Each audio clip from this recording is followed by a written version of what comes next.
क्या हुआ विंता? कहाँ खोई हुई है? ना तो तेरे हाथ चल रहे हैं, ना मुख से एक शब्द निकल रहा है। यदि सच बताया तो कहीं ऐसा ना हो कि दीदी मुझे अतिथि को अपने घर में रखने से मना कर दे। पर यदि झूठ बोला तो मुझे अवश्य ही असत्य भाषण का दोष लगेगा। क्या करूं मैं?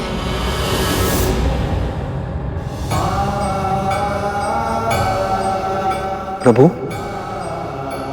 आप किस सोच में खो गए हैं? मैं ये सोच रहा हूं शेष कि देवी विंता जिस दुविधा में वह उससे बाहर कैसे निकलेंगे।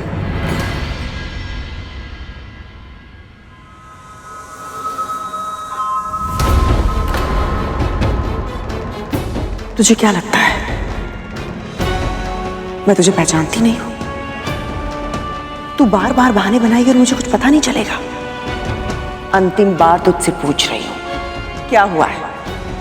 सत्य बता। सत्य ये है महारानी कि मैं कथा के बारे में सोच रही थी। एक प्रवचन में मैंने सुना था। क्या सुना था? बहुत समय पहले की बात है। एक कसाई एक निरीह गाय के प्राण के लिए उसके पीछे पीछे दौड़ रहा था। अपनी रक्षा के लिए गाय ऋषि के पास जा पहुंची। कसाई भी उसका पीछा करते करते उन ऋषि तक पहुंच गया था। उससे ऋषि से पूछा कि गाय कहाँ है। ऋषि ने एक क्षण विचार किया और फिर विपरीत दिशा की ओर संकेत कर दिया। तो इसमें समस्या क्या है? समस्या नहीं, दुविधा है दीदी। ऋषि मुनि तो सदैव सत्य बोलते हैं ना, पर उस दिन उस गाय के प्राण की रक्षा के लिए उन्हें झूठ बोलना पड़ा था। उन्हें तो पाप लग गया होगा ना। कभी कभी तो इतने ज्ञान की बातें करती है कि ऐसा लगता है कि गृहस्थ धर्म का पालन करते हुए भी तू मन से सन्यासी हो गई है। किंतु कभी कभी ऐसी मूर्खता वाली बात कर देती है कि लगता है कि तूने शिक्षा ग्रहण भी की है, मेरी अज्ञानी है।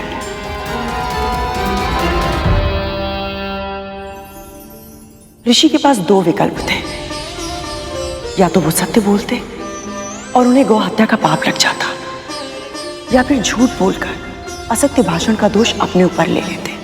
किंतु वो अच्छी तरह जानते थे कि गौ हत्या का पाप असत्य भाषण के दोष से कहीं अधिक बड़ा है। इसीलिए उन्होंने गौ की रक्षा के लिए झूठ बोल दिया। और वैसे भी किसी धार्मिक कार्य के लिए यदि असत्य भी बोलना पड़े तो उसमें किसी की हानि नहीं होती है। धर्म की रक्षा के लिए कहे गए झूठ से असत्य और धर्म की अवहेलना नहीं होती है। समझी?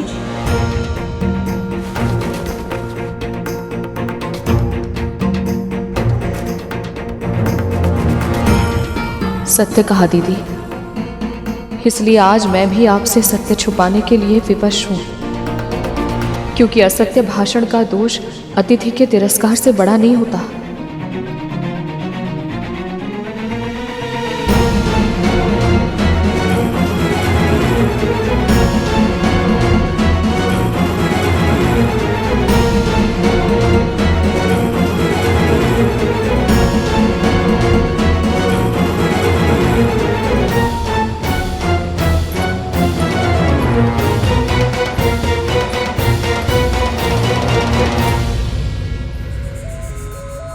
अवश्य मुझसे कुछ ना कुछ छुपा रही है, पर वो जो भी है मैं पता करके रहूंगी।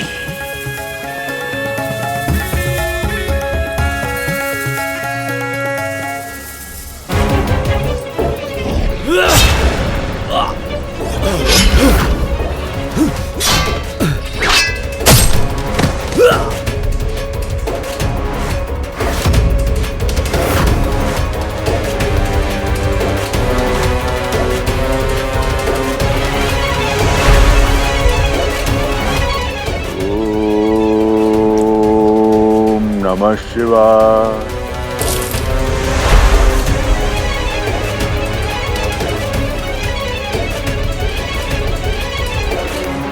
देवराज, ये असुर तो बार बार जीवित हो रहे हैं।